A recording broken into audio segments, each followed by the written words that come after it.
Introducing the Nest Busters. Here at Booth 11, Nest Busters Incorporated offers a state-of-the-art nest removal device.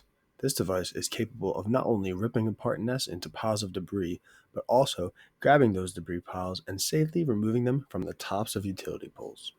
Now that we all know what Nest Busters is about, let's see these attachments in the field. Our first attachment is the shear.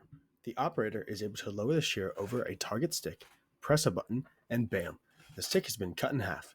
Now all that's left is to pick up the debris. Using the first-person drone camera, the debris pile is located and the final piece of the operation is ready to be completed. The claw is lowered over the pile, and with the click of a button, it closes around the nest.